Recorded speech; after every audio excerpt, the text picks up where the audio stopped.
The morning light crept over the quiet suburban street, soft and golden, washing across the white fences and the maple trees that framed the neighborhood.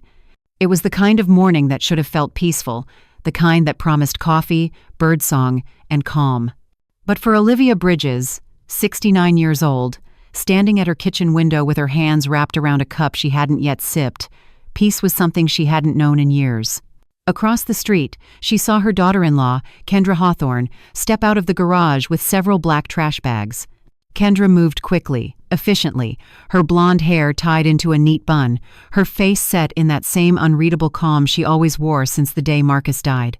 Olivia had learned to read small things, the way Kendra's jaw tightened when she was angry, the way her voice grew too sweet when she lied, but this morning, something was different. Olivia's eyes narrowed. One of the trash bags slipped from Kendra's grip, falling open as it hit the curb. Something inside caught the light, a flash of soft mint green. Olivia's heart clenched. She recognized that color instantly. It was the blanket. The one she had knitted herself for her granddaughter Isabella, the one Marcus had loved so much. Without thinking, Olivia set the mug down and rushed outside. She barely felt the chill of the autumn air as she crossed the street. Kendra had already disappeared back inside the house. The trash can lid clanged shut behind her. Olivia hesitated only a second, then lifted the lid. The smell of garbage hit her, sharp and sour, but she ignored it. There, half buried among the bags, lay the mint green blanket, wrinkled and stained but unmistakably hers. She reached in, pulled it free, and held it against her chest. The smell of expensive perfume clung to the fabric. Not baby powder, not the soft scent she remembered from Isabella's nursery, but something artificial, cold. She felt a wave of anger rise in her chest. How could Kendra throw this away? Why would she? Olivia glanced toward the house, afraid of being seen, then crossed back to her own driveway. She went inside, locked the door, and set the blanket on her kitchen table. The sunlight caught the pale threads, revealing faint shadows of wear. She smoothed the edges with her hands, feeling the small bumps of the stitches she had made one by one during long nights 3 years earlier, when Marcus and Kendra were expecting their first child. For a moment, her vision blurred. Memories rose like ghosts. Marcus smiling as he held the newborn Isabella, his eyes shining with pride.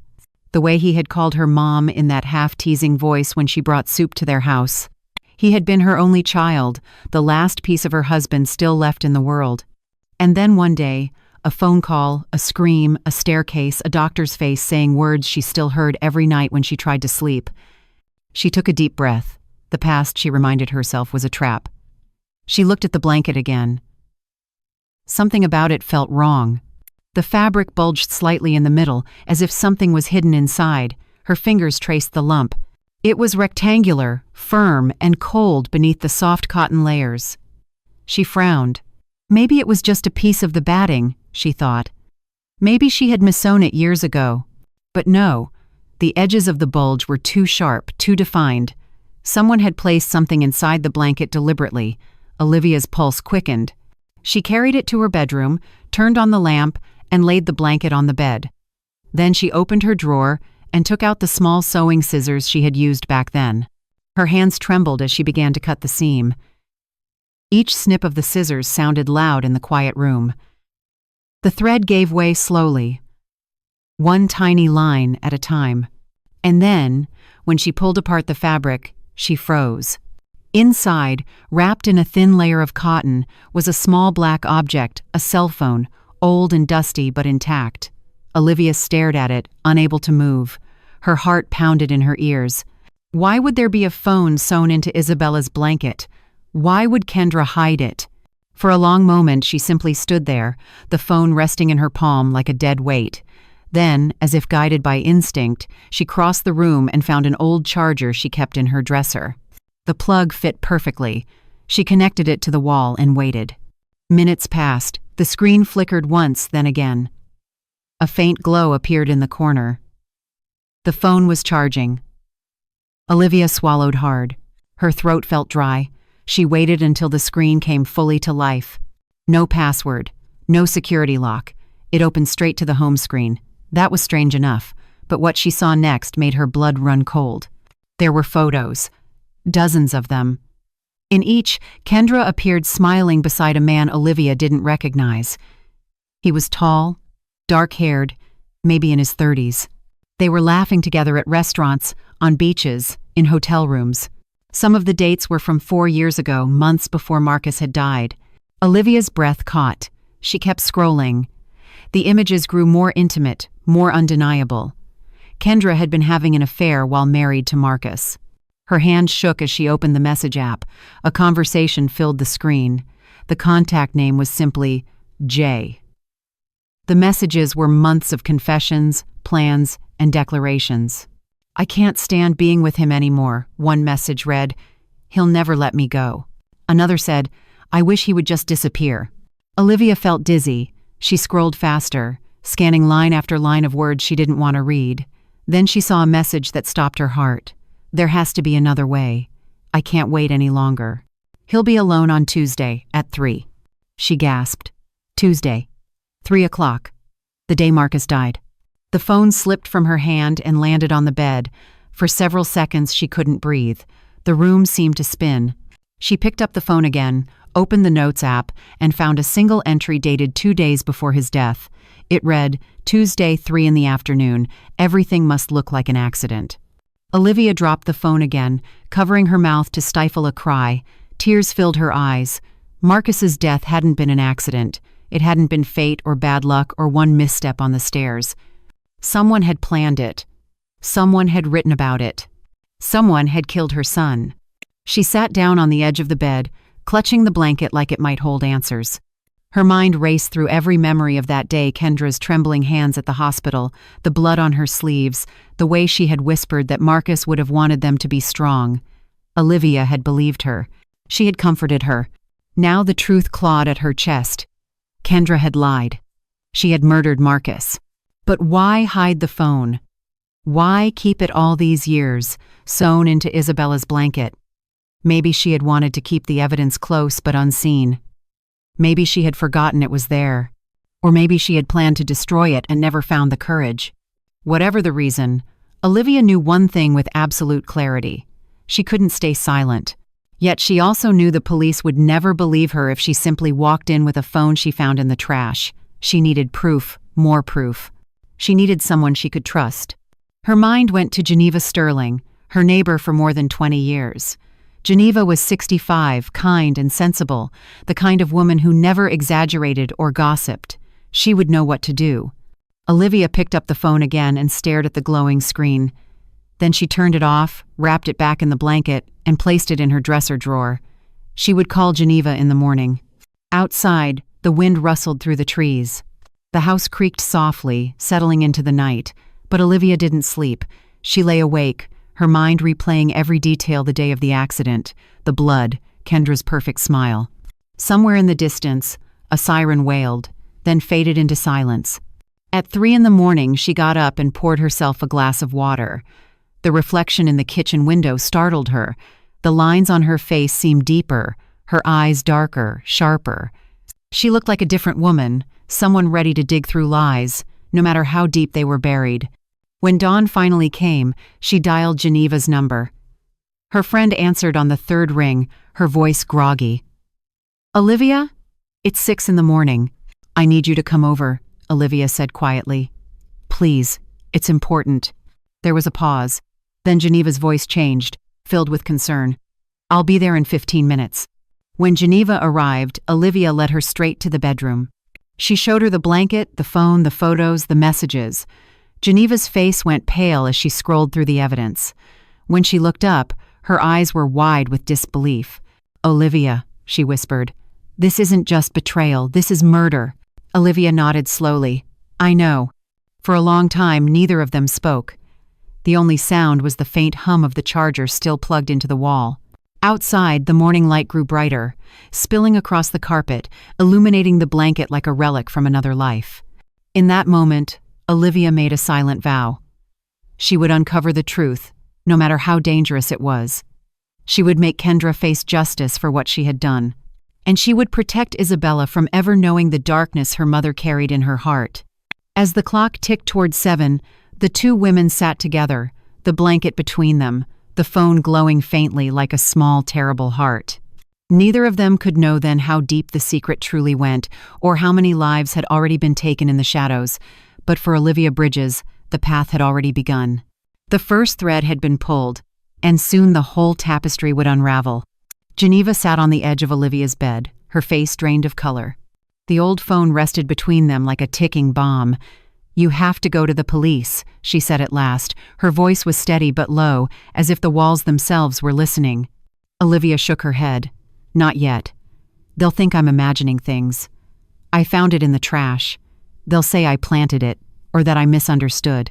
Geneva sighed. "Then we need more proof, something they can't ignore." They sat in silence for a moment. Outside, a lawnmower started somewhere down the street, the sound oddly distant. The world went on as if nothing had changed, but for Olivia, everything had. "What if," Geneva said slowly, "we try to find that man, the one in the photos, the one she called Jay?" Olivia looked up. "You think he's still around?" Geneva shrugged. "If he's real, he must be. Maybe she's still in touch with him." Olivia frowned. She hid the phone. That means she wanted to forget about him. Or hide him," Geneva said quietly. The words hung between them. That afternoon, Olivia sat at her computer, staring at Kendra's social media page. Perfect pictures, perfect captions. Smiling selfies with Isabella, inspirational quotes about moving on, snapshots of her hospital colleagues. Nothing that hinted at guilt, nothing that looked out of place. She scrolled through the friend list. Hundreds of names. Geneva leaned over her shoulder. "Look for names starting with J," she whispered. Olivia nodded and began to search. Joshua, Jonathan, Jeremiah, Jeffrey, and then Julian Hayes. The moment she saw his photo, she froze. It was the man from the pictures. Same dark eyes, same confident grin. Geneva whispered, "That's him, isn't it?" Olivia nodded slowly. "That's him." Julian's profile was public. He worked at a construction company in the same city. His posts were few landscapes, a few friends, a photo with a dog. The most recent update was from a week ago. "Great day at the site," it read. There was no trace of Kendra, no comments that tied them together. But Olivia's gut told her it was more than coincidence. She leaned back in her chair, staring at the screen. "He helped her," she said softly. "He helped her kill Marcus." Geneva looked uneasy. "You don't know that for sure." Olivia turned to her, eyes glinting with resolve. "Then we'll find out." That evening, she wrote Kendra a text. Her hands trembled slightly as she typed. "Hi Kendra. I know you're busy, but I miss Isabella. Could I stop by tomorrow for a short visit?" The reply came 20 minutes later. "Today isn't great. Maybe another time." Olivia's jaw tightened. She typed again. "Please, just a few minutes. I bought her a gift." A long pause. Then, "Fine. Half an hour. I have things to do." When Geneva arrived the next afternoon, the two women sat in the car outside Kendra's house. The white two-story home gleamed in the sunlight, its windows spotless, its garden trimmed with surgical precision. Olivia could feel her heart pounding. "We'll do this quickly," she said. "You come in after a few minutes. Say you need to use the bathroom." Geneva nodded. "Be careful." Olivia walked to the door and rang the bell. The sound echoed faintly inside. A few moments later, Kendra appeared. Her smile was polite, too tight. "Hello, Olivia." "Kendra," Olivia said softly. "Thank you for letting me see Isabella." Kendra stepped aside. "Come in." The house smelled of lavender and disinfectant. Everything gleamed. No toys scattered on the floor, no signs of a child's play, only order, perfect and sterile. "Where's Isabella?" Olivia asked. "Upstairs," Kendra replied. "I'll call her." She turned and climbed the stairs, her heels tapping against the wood. Olivia's gaze followed her, the same staircase Marcus had fallen from. She felt a chill. Moments later, Kendra returned carrying Isabella. The little girl's hair had grown into soft brown curls. Her smile lit up the room. "Grandma," she said, reaching out. Olivia's heart melted. She took the child into her arms. "Hello, my sweetheart," she whispered. Kendra watched them, arms crossed. "She can only stay a few minutes. I have a meeting." Olivia nodded, forcing a smile. "Of course. I know." As Isabella talked about her teddy bear and her favorite cartoon, Olivia's eyes drifted toward the hallway. She imagined the phone in her dresser, the messages, the photos. Every instinct screamed at her to look upstairs, to find something, anything that proved Kendra's guilt. She reached into her purse and sent a quick text under the table. "Come in now." A minute later, the doorbell rang. Kendra frowned. "Are you expecting someone?" "No," Olivia said calmly. Kendra walked to the door. Geneva stood outside, smiling politely. "Sorry for interrupting," she said. "I came with Olivia but left something in the car. May I use your bathroom before I go?" Kendra hesitated. Her eyes narrowed. Then she nodded. Down the hall, first door on the left. Geneva stepped inside. Olivia felt her stomach twist with tension. She kept talking to distract Kendra. "I was thinking," she began, "about that blanket I made for Isabella. Do you still have it?" Kendra froze. Just for a second, but Olivia noticed. Then she forced a laugh. "Of course, it's in the laundry. Why?" "Just wondering," Olivia said. "Marcus loved that blanket. He said it made her sleep better." The smile on Kendra's lips thinned. "Marcus loved many things," she said sharply. Before Olivia could answer, Geneva reappeared in the hallway. "I'm feeling much better now," she said brightly. Kendra's gaze darted between them. "Good," she muttered.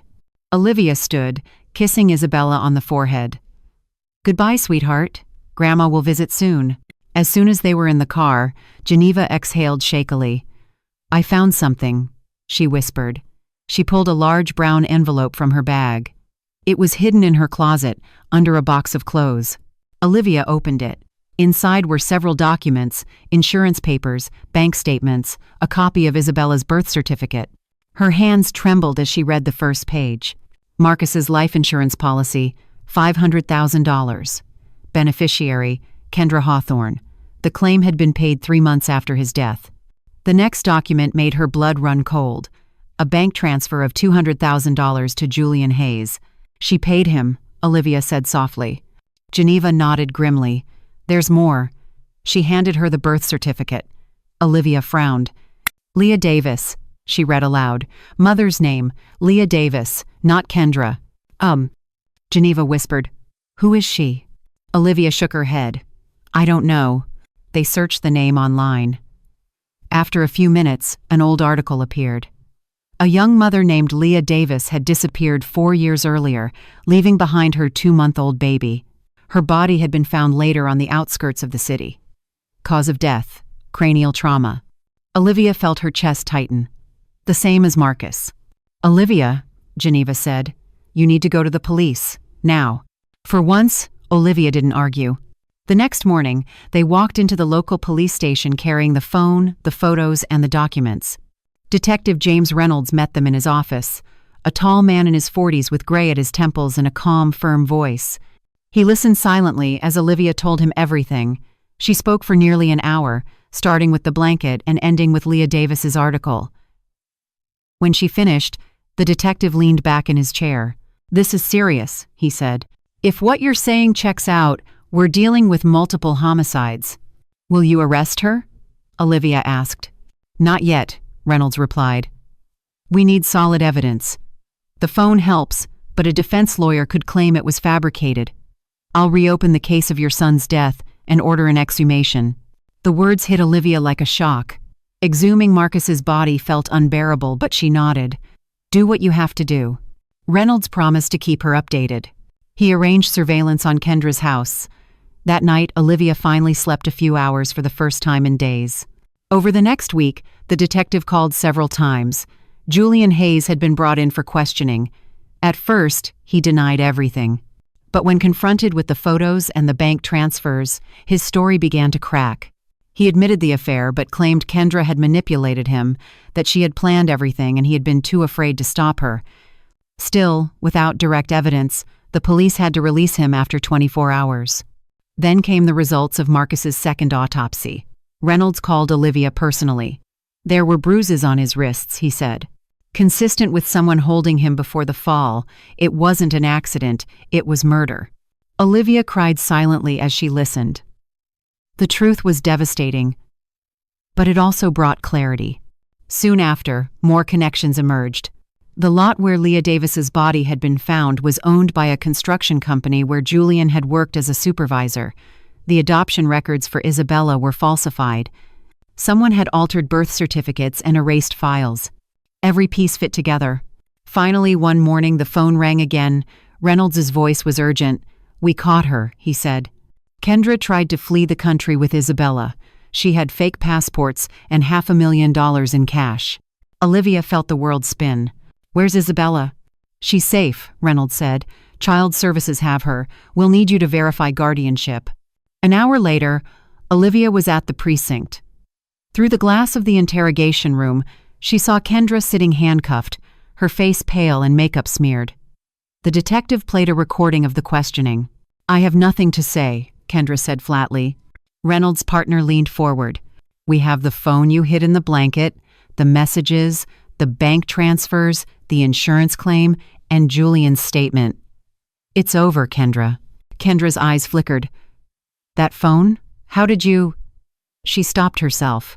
"Your mother-in-law found it," the detective said. "The woman whose son you murdered." For the first time, Kendra's calm cracked. Rage flashed across her face. "That old woman," she hissed. "She should have stayed out of it." "Like Leah Davis?" the detective asked softly. Kendra went still. Her jaw tightened. "I want a lawyer." The tape ended. Reynolds turned to Olivia. "We'll have enough to charge her soon. She's facing multiple counts of murder." Olivia exhaled shakily. "And Julian?"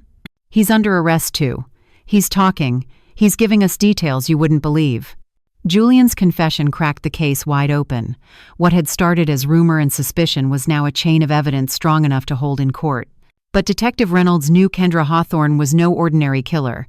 She was careful, methodical, and far too intelligent to leave everything in plain sight. He needed something definitive. For Olivia, the days that followed blurred together in a haze of interviews, statements, and sleepless nights. She sat through hours of questioning, reliving the same details again and again. Each time she spoke Marcus's name, her throat tightened. But she endured it, because the truth was finally surfacing. On the third day, Detective Reynolds visited her house with a thin folder in hand. He looked more tired than before. "Julian's cooperating," he said. "He claims Kendra approached him 4 years ago. They were having an affair. She told him Marcus was controlling, that she wanted freedom and money. She promised him $200,000 if he helped make it look like an accident." Olivia's stomach turned. "He admitted it?" "He admitted being there. He says he held Marcus's arms while she pushed. He insists she was the one who planned it." Olivia pressed a trembling hand to her chest. "And Leah Davis?" Reynolds hesitated. "That's where it gets darker." According to Julian, Kendra met Leah at the hospital. Leah was a patient pregnant, alone, with no family. Kendra offered her help, even invited her to stay after giving birth. When the baby came, Kendra took her. Leah disappeared days later. Olivia's eyes filled with tears. "She killed her, didn't she?" Reynolds nodded slowly. "Julian says Kendra drugged her, took her to an empty lot, and hit her with a rock. The autopsy matches. Same cranial trauma as Marcus." Silence filled the room. The ticking of the clock sounded unbearably loud. Finally, Olivia whispered, "And Isabella?" "She's safe," the detective said softly. "She's with family services for now, but they'll place her with you after the hearing. You're her only stable guardian." Olivia nodded weakly. "Thank God." Reynolds stood. "We're not done. We still don't know if there are more victims, but I promise you, Mrs. Bridges, we'll find everything she's done." When he left, Olivia sat alone in the kitchen, staring at the steam curling from her untouched tea. The thought of her son's last moments haunted her. She imagined Marcus falling, calling for help, and the woman he loved standing over him without pity. That night, she dreamed of the blanket again. In her dream, the mint-green fabric unraveled endlessly, threads stretching into darkness, revealing faces hidden in the weave: Marcus, Leah, others she didn't recognize. Their eyes stared at her, pleading. She woke gasping. A week later, Reynolds returned. His eyes carried both exhaustion and triumph. "We found something else," he said. 3 elderly patients died under Kendra's care at the hospital. Their deaths looked natural at the time cardiac arrest, but their medical records show irregularities. We exhumed 2 of them. Both had traces of a drug that can induce heart failure. Olivia stared at him, horrified. She killed them too? We think so, Reynolds said. They'd recently changed their wills, donating money to the hospital. The funds never arrived. They were redirected to shell accounts connected to Kendra and Julian. Olivia covered her mouth. How could someone be that cold? Reynolds exhaled slowly. Greed. Control. Maybe the thrill of getting away with it. We may never fully understand. Later that evening, Geneva came over. They sat together at the dining table surrounded by piles of papers, news clippings, and printed emails that Reynolds had given them. Geneva shook her head. I can't believe we lived next to her all these years. She always seemed so kind. She fooled everyone, Olivia said. That's what monsters do. They smile while they sharpen the knife. The trial preparations began. Reporters camped outside Olivia's home. Cameras flashed each morning when she left for the courthouse to meet the investigators. The story spread across the news, the killer nurse. The headlines screamed. Kendra's image was everywhere, smiling in her hospital uniform, cradling baby Isabella, walking hand in hand with Marcus.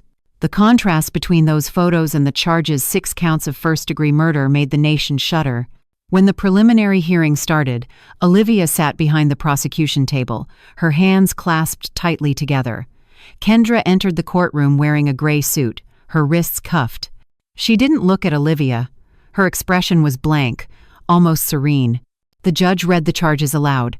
Kendra showed no reaction until the mention of Leah Davis. Then her eyes flickered. A brief tremor of something: fear, anger, regret, before returning to stone. Julian sat across the room, pale and sunken. He avoided looking at either woman. The evidence was overwhelming, but the defense fought hard. They claimed Julian had fabricated everything to save himself, that Olivia's discovery of the phone was unreliable. They suggested someone else could have planted it. Reynolds took the stand, calm and meticulous. He explained the forensic chain of custody, the timestamps, the recovered video from Kendra's hidden safe. When he described the clip of her speaking to the camera, cold, emotionless, confessing, people in the courtroom gasped. Olivia forced herself to listen. The recording echoed through the speakers. Kendra's voice saying, I took what I deserved. Marcus was weak. Leah was convenient. The others were opportunities. By the time the video ended, the air in the courtroom felt heavy. During recess, Olivia stepped outside into the corridor. Reporters swarmed, shouting questions, flashes bursting like lightning. She ignored them, staring through the window at the gray sky. Geneva placed a hand on her shoulder. You're doing the right thing, she said. Olivia nodded faintly. Then why does it hurt so much? Because you loved them, Geneva whispered. Even the one who destroyed everything. The trial stretched over 3 weeks. Testimonies came one after another. Doctors, neighbors, former colleagues, even patients who remembered Kendra's special care. Each story painted another layer of deception. One afternoon, Reynolds introduced new evidence. He held up a series of photographs found on one of the drives hidden in Kendra's house. Each photo showed documents, bank statements, and notes written in Kendra's handwriting. At the top of one page, a line read, "Control equals freedom." The prosecutor asked, "What does that mean to you, detective?" Reynolds replied, "It suggests motive. She wanted power, the power to decide who lived, who died, and what she gained from it." Julian was the last witness. Shackled and pale, he took the stand and spoke in a hoarse voice. She said it would be easy. Marcus trusted her completely. I told her not to do it, but she said it was already decided. Why did you help her? The prosecutor asked. Julian stared down at his hands. Because I was weak. Because I believed her lies. When cross-examined, Kendra's lawyer accused him of lying, but Julian didn't waver. I saw her push him, he said quietly. I heard him fall. I saw her smile afterward. Gasps rippled through the courtroom. Olivia closed her eyes. She didn't want to imagine it, yet she needed to hear it. Every word was a wound, but also a stitch in the fabric of truth. At last came closing arguments. The prosecutor's voice rang clear. This is not a story of impulse. It is a story of calculation, of greed, and of a woman who believed she could play God. 6 lives lost so one woman could feel powerful. The defense tried to cast doubt again, but it was futile. When the jury retired to deliberate, the courtroom sank into silence. Olivia sat motionless, clutching Geneva's hand. An hour passed, then two. Finally, the door opened. The jurors filed in, faces grave. The foreman stood. On the charge of murder in the first degree of Marcus Bridges, we find the defendant guilty. He paused. On the charge of murder in the first degree of Leah Davis, guilty. On the charge of murder in the first degree of Andre Walker, guilty. On the charges concerning the 3 elderly patients, guilty. Olivia didn't breathe until the judge spoke again. Kendra Hawthorne, you are hereby sentenced to 6 consecutive life sentences without the possibility of parole. A low murmur filled the courtroom. Kendra sat still, expression blank. Only her eyes flicked toward Olivia for an instant. There was no remorse, only fury. Olivia felt neither triumph nor relief, only emptiness. Justice, yes, but no victory. Nothing could bring Marcus back. Outside the courthouse, the crowd erupted in questions. Microphones pushed toward her face. "Mrs. Bridges, how do you feel?" someone shouted. She answered softly, "My son can rest now." Then she walked away. Weeks passed. The news cycle moved on. Kendra's name faded from the headlines, replaced by newer scandals. But for Olivia, the echo of it lingered in every quiet moment. She focused on Isabella. The little girl came to live with her after the custody hearing. The first night in Olivia's house, Isabella couldn't sleep. She wandered into Olivia's room, clutching her teddy bear. "Grandma," she whispered, "is Mommy coming back?" Olivia's throat tightened. She knelt beside her. "No, sweetheart. Mommy has to go away for a long time. But you're safe here. I'll take care of you." The child studied her face. "Promise?" "I promise." Isabella climbed into her bed and curled against her. Olivia stayed awake long after the girl fell asleep, listening to the soft rhythm of her breathing. Over the next months, they built a new routine: breakfasts in the sunlit kitchen, walks in the park, bedtime stories about heroes who fought monsters and won. Slowly, Isabella began to laugh again. Still, there were nights when she woke crying. "I dreamed Mommy was calling me," she would say. Olivia would hold her close until the sobs faded. "It's just a dream," she'd whisper. "You're safe." One evening, as Olivia tucked her in, Isabella asked, "Grandma, why do you look sad when I talk about Daddy?" Olivia smiled softly. "Because he was a good man, and I miss him." The girl nodded solemnly. "I miss him too." After Isabella drifted to sleep, Olivia went to her own room. On the shelf sat the mint green blanket, washed and repaired. She touched its edge. The fabric no longer felt like a symbol of loss. It was a reminder of survival. Geneva visited often. They would sit on the porch, drinking tea as the sun set behind the trees. "You did it, Olivia," Geneva would say. "You saved her." "I only did what any grandmother would do," Olivia replied. "You did more than that. You stopped a killer." "On." Olivia looked toward the horizon, where the last light glowed gold and fading. "Maybe," she said quietly. "But I still think about Leah Davis, about the life she never got to see." "Some souls watch over us," Geneva said. "Maybe she's watching now." Olivia hoped it was true. Spring settled slowly over the town. The flowers along the fences bloomed again, and for the first time in years Olivia allowed herself to breathe without the weight of dread. The trial was over, the cameras gone, yet echoes of what had happened still lingered like faint smoke after a fire. Isabella had started preschool. Each morning she waved from the doorway, her backpack nearly as large as her. Olivia would stand watching until the bus disappeared around the corner. Only then did she go inside, pour herself a cup of coffee, and stare at the quiet walls that had once felt like a fortress and now felt almost too still. Sometimes she would walk through Marcus's old room. The scent of cedar still clung to his dresser. A photo of him as a teenager, laughing with a fishing rod in hand, rested on the shelf. She would touch the frame and whisper, "It's over now, my love. She can't hurt anyone anymore." But the peace she sought refused to stay. At night she often dreamed of the courtroom, the flash of Kendra's eyes, the echo of the judge's gavel, the faint murmur that followed the verdict. There was always something unfinished in those dreams, something left unsaid. One evening, Geneva stopped by with a basket of muffins. They sat on the porch as the sun went down. "How's the little one?" Geneva asked. "She's stronger every day," Olivia replied. She asks about her parents less now, but sometimes she says she hears a woman singing in her dreams. Geneva frowned. That's strange. Olivia nodded. I tell her it's her guardian angel. Maybe Leah sings to her. They fell silent. Crickets began their nightly chorus. The air smelled of grass and earth. Geneva broke the quiet. Do you ever think there might be more to it? That Kendra didn't act alone? Olivia hesitated. Reynolds said Julian confirmed everything. I know, Geneva said, but people like her rarely work without help. Someone forged those documents. Someone hid those accounts. Olivia looked out toward the street. You think there's someone else? I think the world's full of people who prefer money to morality, Geneva said softly. And if she found one, she might have found others. That night, Olivia couldn't sleep. The thought gnawed at her. She rose quietly, careful not to wake Isabella, and sat at the kitchen table.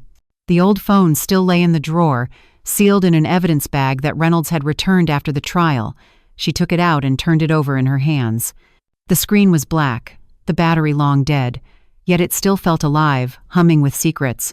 On impulse, she charged it again. When it powered on, she scrolled through the folders. Most of the files had been copied for the investigation, but there were fragments of messages left behind, bits the detectives had missed. One was a draft email, never sent, addressed to an unknown recipient. It read only, "Payment complete. Next phase begins once he's gone." Her heart raced. It was dated 3 days before Marcus's death. The next morning, she went straight to the precinct. Detective Reynolds listened as she explained. He frowned, flipping through the photocopies she'd brought. The address was encrypted, he said. We didn't catch it in our original sweep. Let me run it through our system. An hour later, he returned with a file. The email traces to an offshore account. Belongs to a man named Dr. Gareth Lowe. Used to work with Kendra at the hospital research division. He left the country the same week Marcus died. Does that mean he helped her? Olivia asked. We don't know yet, Reynolds said, but it's worth looking into. You may have just opened another door. Olivia felt a chill. Then promise me something, detective. Don't let another one walk free. He nodded. You have my word. Days turned into weeks. The investigation moved quietly this time, no headlines, no cameras. Reynolds kept her informed. The money trail, the overseas transfers, the false charity that funneled funds through a clinic in Belize. Every new discovery was another reminder that evil rarely travels alone. One evening, while Isabella was coloring at the table, the phone rang. It was Reynolds again. We issued an international warrant. Lowe's been living under a new name in Portugal. Interpol's picked him up. Olivia closed her eyes. Good. He added, he confessed to creating the false medical records for the elderly victims. He also confirmed that Kendra had planned to frame Julian if the insurance payout drew attention. Olivia whispered, She thought of everything. Almost everything, Reynolds said. She didn't count on you. That night, Olivia sat beside Isabella's bed, brushing a strand of hair from her forehead. Grandma? The girl murmured sleepily. Can people be good again after being bad? Olivia paused. Sometimes, but not always. Some people don't want to be good. Mommy was bad? Isabella asked. Olivia's throat tightened. Mommy made terrible choices, but that doesn't mean you have to. You can grow up kind and brave. The girl nodded drowsily.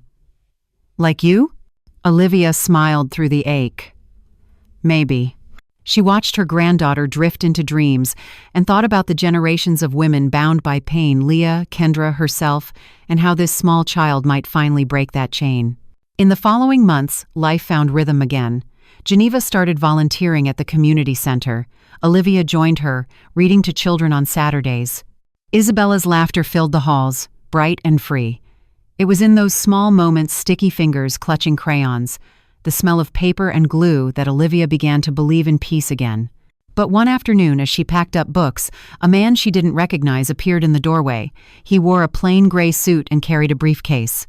Mrs. Bridges? He asked. Yes? He handed her a card. I'm Ethan Cole. I represent the estate of Andre Walker. The name struck her like a bell. Andre Walker. He was one of Kendra's victims. Yes, the man said. Mr. Walker had a will that was recently contested. It names you as a beneficiary. Olivia blinked. That can't be right. The document was amended 6 months before his death, Cole explained. It appears Kendra forged his signature, intending to redirect assets. However, the court has corrected the record. The estate wants you to have what she intended to steal. He handed her a sealed envelope. Inside was a check and a handwritten note in Walker's own script. To whoever brings truth, may peace follow. Olivia stared at it, speechless. When she told Geneva later, her friend smiled softly. Maybe the world balances itself in quiet ways, she said. Over time, the nightmares faded. The house grew warmer. Photos of Marcus and Isabella filled the mantel. And sometimes, late at night, Olivia would take the mint green blanket from its shelf, wrap it around her shoulders, and step outside beneath the stars. She would whisper to the dark sky, "We made it, son. We're safe now." Yet the universe always leaves a shadow, a reminder of what once lurked beneath the calm. One windy afternoon, a letter arrived without a return address. The handwriting was sharp and deliberate. Inside, a single line. "You think it's over, but I never work alone." No signature. Only an old photo, Kendra and another woman, both in nurse uniforms, smiling at a hospital charity event. The back of the photo read, "Sisters Forever." Olivia's hands trembled. She stared at the image until the ink blurred through her tears. Geneva came over within the hour. "Could it be real?" she asked. "I don't know," Olivia said. "Maybe it's a cruel prank. Maybe someone wants to scare us. Or warn us," Geneva murmured. They took the letter to Reynolds. He examined it carefully. "We'll run tests," he said. "The handwriting isn't Kendra's. The photo is real, though. That's Diane Holt, another nurse. She vanished 2 years ago." Olivia whispered, "Another one." Reynolds gave a grim nod. "If she's alive, we'll find her." Weeks passed with no news. Then, one evening, Reynolds called again. "We found Diane Holt," he said. "She's in a clinic in Oregon, under a different name. She claims she feared for her life after helping Kendra cover the hospital thefts." "Did she know about the murders?" Olivia asked. "She says she suspected but never saw it. She's willing to testify about the financial crimes, not the killings." Olivia sat silently for a long time. "Will it ever end, Detective?" He sighed. "Evil rarely ends cleanly. But every truth you uncover makes the world a little safer." That night, Olivia looked at Isabella sleeping and realized that truth, like light, doesn't erase darkness, it only keeps it from spreading. Summer came again, the garden bloomed. Geneva's laughter echoed across the yard as Isabella chased butterflies through the grass. Olivia sat on the porch, her heart full and fragile at once. She knew pain would always live somewhere inside her, but it no longer ruled her days. One afternoon, a package arrived. Inside was a framed photograph, Olivia holding Isabella under a bright sky. On the back, a small note in neat handwriting read, "For the woman who turned sorrow into strength. Reynolds." She smiled. Maybe the world still held goodness after all. That night, as dusk settled and the air cooled, she tucked Isabella in and whispered, "Sleep well, little one. Tomorrow is yours." Outside, the stars blinked quietly, and the wind carried the scent of lavender through the open window. The house, once heavy with grief, breathed with life again. Autumn crept back with its soft gold light and long shadows. The leaves along Maple Street turned copper, then fell like slow rain across the sidewalks. Olivia had begun to notice how the seasons carried both endings and renewals at once, how life insisted on circling back even after devastation. 6 months had passed since Kendra's sentencing. The world outside seemed to have forgotten, but Olivia's heart carried the story like a scar that no one else could see. She had learned to hide the ache behind small routines, school lunches, storybooks, folding laundry while the radio hummed softly in the background. Detective Reynolds still called occasionally. Each time she heard his steady voice, the memories returned like an echo from another life. Yet his updates grew lighter. The secondary investigations had closed. Diane Holt's testimony had confirmed the embezzlement schemes, and several hospital administrators had quietly resigned. It was over, he said, truly over. Olivia wanted to believe him. One chilly morning she took Isabella to the lake. The air smelled of pine and damp earth. Children fed ducks by the pier. An old man played harmonica near the benches. Isabella ran ahead, laughing, her boots splashing through puddles. Olivia smiled. The sound of laughter still startled her, sometimes pure, innocent, undeserved. They sat together on the dock, eating sandwiches wrapped in wax paper. Isabella pointed at the water. "Grandma, do you think Daddy can see us from up there?" Olivia followed her gaze toward the clouds. "I think so," she said softly. "And I think he's proud of you." The girl nodded with solemn wisdom far beyond her years. "Then I'll wave every time I come here. Sec." Later, as they walked back to the car, a familiar figure waited by the path, Detective Reynolds, his hands tucked into his coat pockets. "Didn't mean to startle you," he said with a faint smile. "You always show up when something's about to change," Olivia said. "This time it's good news," he replied. "The state's granting you permanent guardianship, and the foundation we talked about, it's approved." Olivia blinked. "Foundation?" "The one we discussed at the courthouse," he reminded her. "A fund in Marcus's name for victims' families. It'll help with counseling and legal aid." She hadn't expected it to move so quickly. "That's wonderful." Reynolds handed her a small folder. Inside were the official papers, crisp and real. At the top, in bold letters, the Marcus Bridges Memorial Trust. Tears stung her eyes. "He would have liked this." "I think so," Reynolds said. He looked down at Isabella, chasing a leaf across the grass. "She's doing well. She's everything I have left," Olivia said. "And everything you need," he added gently. They parted with a quiet handshake, the kind that carried more meaning than words.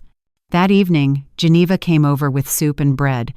The two women sat at the kitchen table reading the documents together. Geneva smiled. "You've turned tragedy into purpose. Not many people can do that." Olivia stirred her soup thoughtfully. "Sometimes I wonder if that's what survival really is, not forgetting. Just finding a reason to keep breathing." Geneva reached across the table, squeezing her hand. "You've done enough for 10 lives." Days passed, then weeks. The foundation began small but grew quickly. Letters arrived from families who had lost loved ones to violence. They thanked her for the help, for the empathy, for reminding them that justice could also mean healing. Olivia read each one aloud to Isabella before bedtime. One afternoon, a letter caught her attention. It came from a woman in another state, handwriting delicate and slanted. "Dear Mrs. Bridges," it read. "I knew Leah Davis years ago. She was my sister's roommate in nursing school. I always wondered what happened to her. Thank you for giving her peace." Olivia folded the letter carefully and placed it in a wooden box with Marcus's photo. Closure had many shapes, she thought. Sometimes it came as a stranger's gratitude. Yet life, unpredictable as the wind, never stays still. In late October, a notice arrived. Kendra Hawthorne had filed an appeal. The news struck Olivia like cold water. Geneva found her sitting motionless on the porch, the letter crumpled in her hand. "She's doing this to stay in control," Geneva said firmly. "Appeals take years. She can't hurt you anymore." Olivia nodded but said nothing. That night she dreamed again of the staircase, the thud, the silence, the perfume. She woke drenched in sweat. 2 days later, Reynolds called. "The appeal is routine," he assured her. "But there's something else. She's been talking in prison, claims she wasn't the only one responsible, that someone higher up funded everything. Could be a manipulation, could be real." Olivia's voice trembled. "Do you believe her?" Reynolds paused. "I believe she always needs an audience. Still, we'll check. If there's truth, we'll find it." When he hung up, Olivia sat in the dark, listening to the ticking of the kitchen clock. She realized the fight for peace wasn't only about justice, it was about refusing to let fear reclaim her life. She decided to visit Marcus's grave the next morning. The cemetery was quiet, a mosaic of autumn leaves scattered across marble and grass. She knelt by the headstone, tracing her fingers over the engraved letters. "They're saying your death was just the beginning," she whispered. "But I'm tired of beginnings. I just want an end." A gust of wind answered, rustling through the trees. She closed her eyes, letting the sound wash over her until calm returned.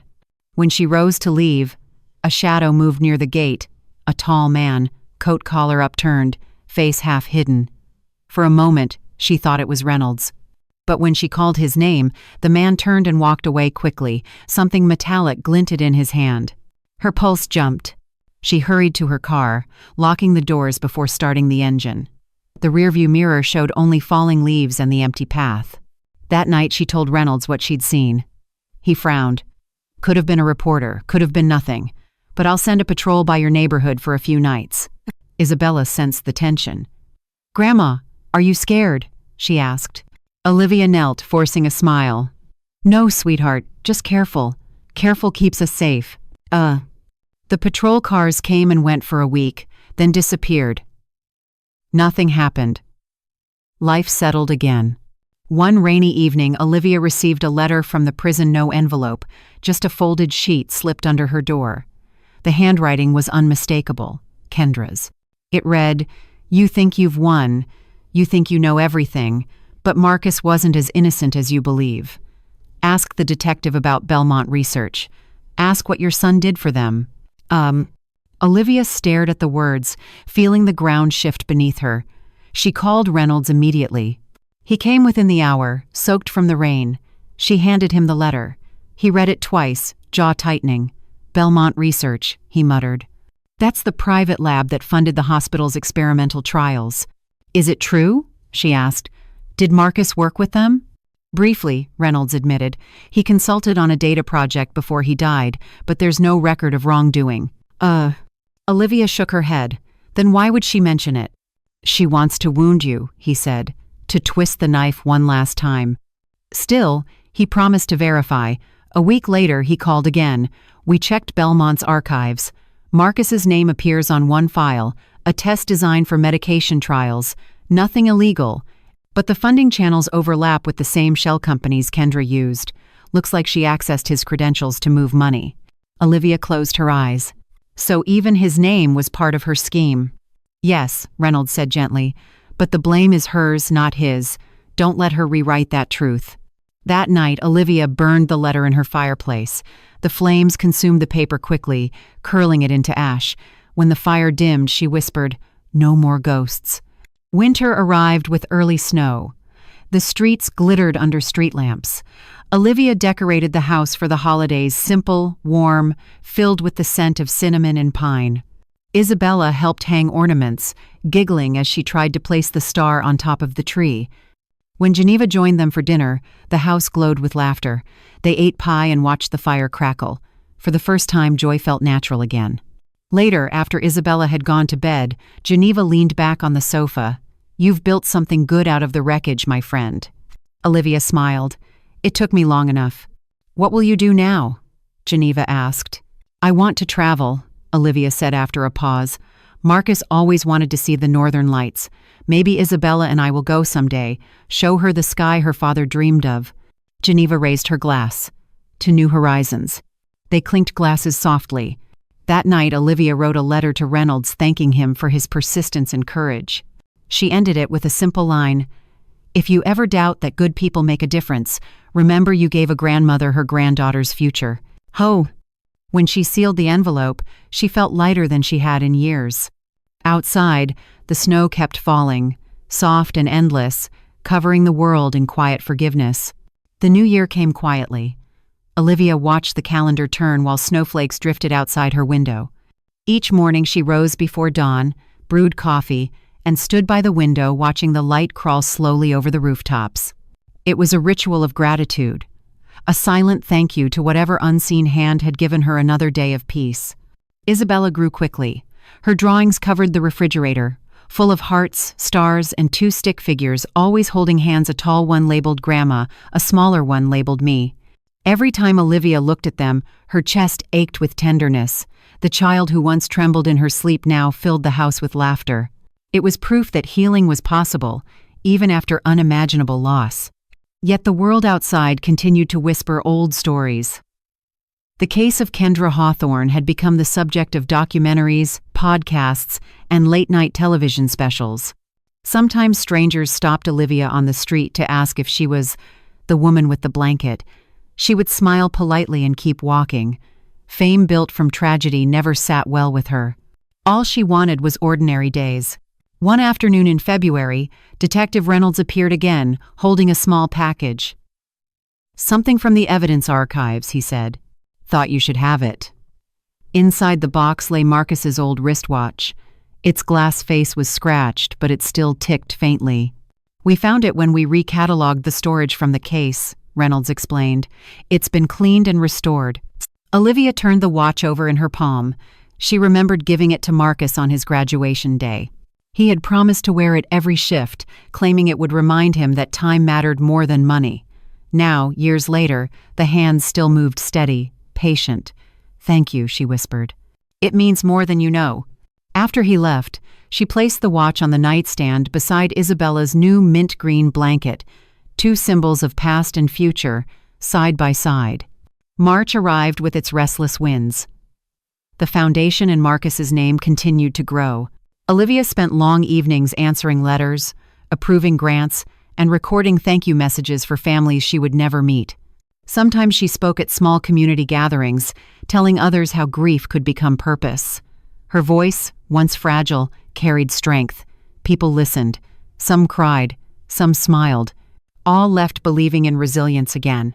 One night, while returning from one such event, she found a small envelope taped to her front door. No name, no address. Only a wax seal shaped like a serpent eating its own tail. Inside was a photograph, grainy black and white, of Kendra in prison, sitting across from another inmate. The back read, "She still has followers." Olivia took it straight to Reynolds. He frowned, running a thumb over the symbol. "We've seen this before," he said. "An insignia connected to a group that glamorizes criminal minds. They exchange letters with convicts, treat them like celebrities. Nothing illegal yet, but dangerous in spirit." "Could they be threatening Isabella?" Olivia asked, voice trembling. "Not directly," Reynolds said. "But obsession has no logic. We'll monitor correspondence." Olivia left the station feeling the old anxiety stir again, the sense that evil could never be fully buried, that some hearts craved the darkness. That night she locked every door twice. She sat by Isabella's bed until the girl's breathing softened, until the rhythm of innocence soothed her own heartbeat. Weeks passed without incident. The photo was filed away, the patrols faded again. Life resumed its quiet tempo. But Olivia never forgot. She learned to live with vigilance, not fear, but awareness. In April, the town held its annual spring fair. The streets blossomed with banners, music, and the scent of caramel popcorn.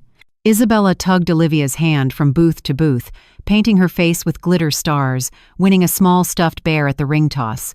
For the first time in years, Olivia laughed without reserve. Geneva joined them, her gray hair catching the light. "You're glowing," she said. "Look at you, finally living." "I'm trying," Olivia replied, smiling. As evening fell, fireworks colored the sky. Isabella perched on her grandmother's lap, eyes wide. "It looks like angels painting," she whispered.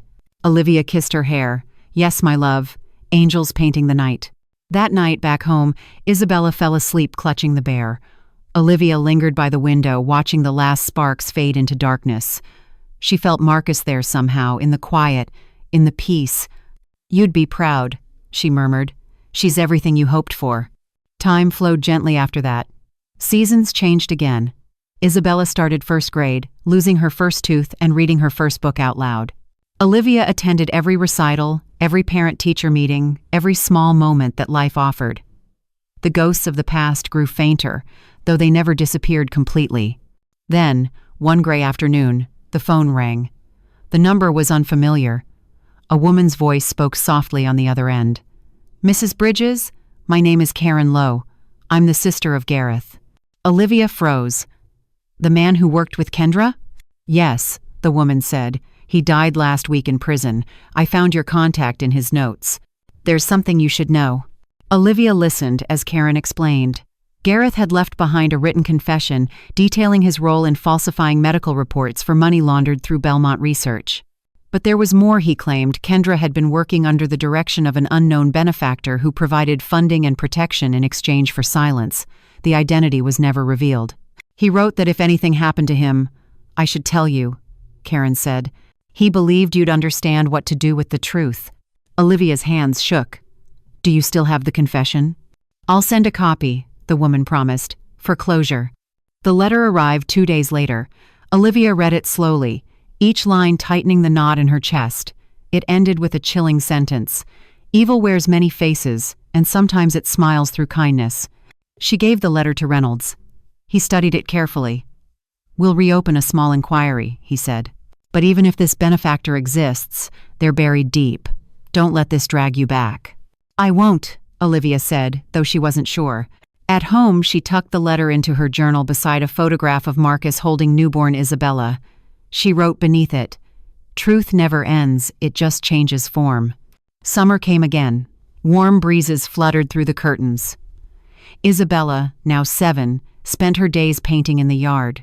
She often drew skies filled with green ribbons and white lights, the northern lights she had never seen but dreamed about from her grandmother's stories. One afternoon, Geneva arrived with a surprise, 3 plane tickets to Alaska. "It's time," she said simply. "Marcus's dream." Olivia stared at her, speechless. "Are you sure?" "Positive," Geneva smiled. "You've spent years looking back. Let's look up for once." 2 weeks later, they stood beneath a vast sky streaked with dancing colors. The air was cold and clean, the silence immense. Isabella gasped, eyes wide with wonder. "It's like the world is breathing," she said. Olivia felt tears sting her eyes. She whispered to the wind, "We made it, Marcus." That night they stayed in a small cabin by the ice fields. Geneva fell asleep quickly, but Olivia couldn't. She stepped outside, wrapped in her thick coat, and looked at the horizon. The lights shimmered like rivers of memory. In that moment she felt everyone, Marcus, Leah, even Reynolds, who had become a quiet guardian of their lives, woven into the tapestry of survival. When they returned home, Olivia began writing a book. Not about murder or tragedy, but about courage, family, and the strange ways love survives. She wrote every morning at her desk, her words flowing with the calm rhythm of acceptance. The title came easily, The Blanket of Truth. As she wrote the final chapter, she paused, looking at the mint green fabric folded neatly beside her. It had once carried terror and revelation. Now it symbolized healing. She touched it gently, whispering, "Thank you for saving us." Months passed. The book was published quietly through a small press. To her surprise, letters began arriving again, this time from readers who found hope in her words. "Your story reminded me that pain can bloom into purpose," one wrote. "That forgiveness begins where understanding grows." Olivia realized she had finally found her place, not as a victim, but as a storyteller, a keeper of lessons carved by fate. In late autumn, she was invited to speak at a local university. Standing before rows of students, she began, "This isn't a story about evil, though evil plays its part. It's a story about how light survives. It's about a grandmother who refused to stop searching for truth and a child who gave her a reason to keep living." When the applause ended, she saw a familiar face in the audience, Reynolds, older now, smiling quietly. Afterward, he approached her. "You've come a long way, Mrs. Bridges." "So have you," she replied. He nodded toward Isabella, waiting near the stage with flowers in her hands. "She's the proof that love wins." Olivia accepted the flowers, their scent fresh and clean. "Yes," she said, "love always wins." That evening, they walked home under the fading light. Isabella skipped ahead, humming a tune that Leah once sang in the old recordings Olivia had found. The melody rose softly, threading through the dusk like a promise that peace, at last, could endure. Years folded softly into one another. Seasons kept turning over Maple Street, painting it with light and shadow, with laughter and silence.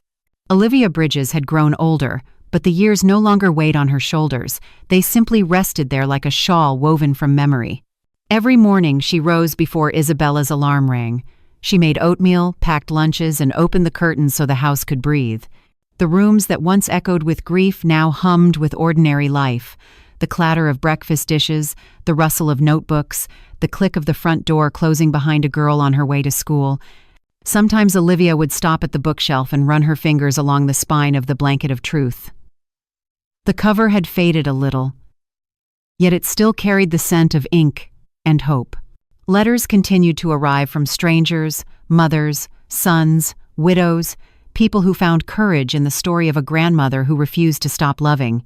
She answered when she could, writing in careful cursive, "You are stronger than you think." Detective Reynolds retired the following spring. He visited once, bringing a small plant in a clay pot. "For your porch," he said, "something that lasts through winter." Olivia smiled. "Like the rest of us."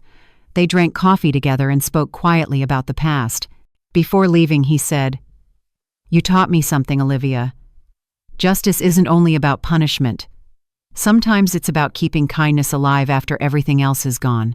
When he left, she stood on the porch watching him disappear down the street. The plant, a young magnolia, bent slightly in the breeze, resilient and new. Years later, Isabella turned 18.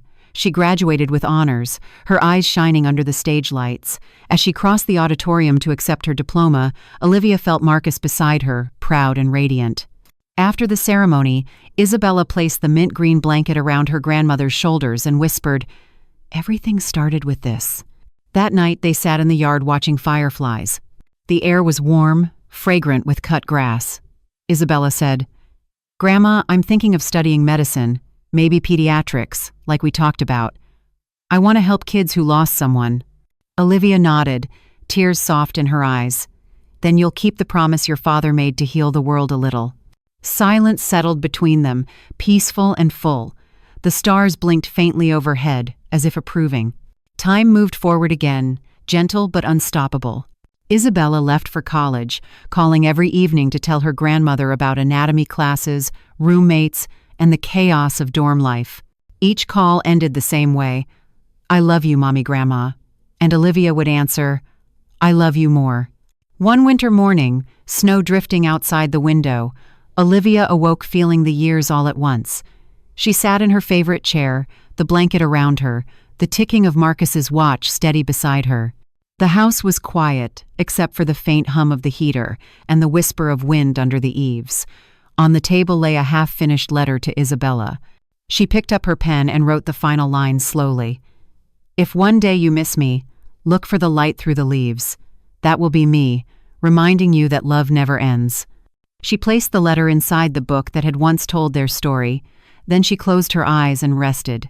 When Geneva came by that afternoon, she found her friend peaceful, as if asleep. The watch had stopped at exactly 12 o'clock, the moment sunlight touched her hands. The funeral was small. Friends, neighbors, and former colleagues gathered in the church garden. Geneva spoke briefly. "She taught us that truth can bloom from pain, that forgiveness is a kind of strength." Isabella stood beside the casket, holding the mint green blanket close. She didn't cry. She smiled, whispering, "Thank you for saving me." After everyone left, she walked to the cemetery hill where Marcus rested. She spread the blanket over the grass and sat down. The wind rustled softly through the trees, carrying the scent of lilac. "Daddy," she said, "I'm going to finish what Grandma started. I'll take care of people. I'll tell your story and hers so no one forgets." The sun slipped behind the clouds, then broke through again, casting a beam of gold across the grave. Isabella felt warmth on her face and smiled through her tears. In that moment, she knew she wasn't alone. She never had been. Years later, when Isabella herself was grown, the house on Maple Street still stood. She returned every spring to open the windows, dust the shelves, and water the magnolia that now stretched tall and strong by the porch. On the mantel sat two blankets, the old one and the new, folded together like pages of the same story. Visitors often asked about them, and Isabella would tell the tale in her calm, steady voice, about the secret inside the stitches, the lies it exposed, and the love that rose from ruin. When she finished, she always ended the same way. "The blanket didn't just reveal the truth," she would say. "It taught us that even in darkness, there are threads of light waiting to be found." On quiet nights, she would sit on the porch, watching stars blink over the magnolia's branches, hearing echoes of her grandmother's laughter and the rustle of leaves. The town had changed, new families lived on the street, new stories began. But the spirit of the house remained a soft hum of memory, of healing, of endurance. Sometimes, when the wind blew just right, Isabella swore she heard a whisper near her ear, gentle and familiar, "I'm proud of you, my love." And she would smile into the night, whispering back, "I know, Mommy Grandma, I know." The story had come full circle. Grief transformed into grace, silence into song, darkness into light. The blanket of truth had done its work, not only revealing what was hidden, but stitching together the torn fabric of a family, leaving behind warmth where once there had been only cold. As the years continued their patient rhythm, the house, the magnolia, and the two folded blankets became quiet witnesses to everything that mattered. Love endured, truth endured. And somewhere beyond the stars, the souls of those who had suffered watched in peace, knowing that their pain had given birth to hope.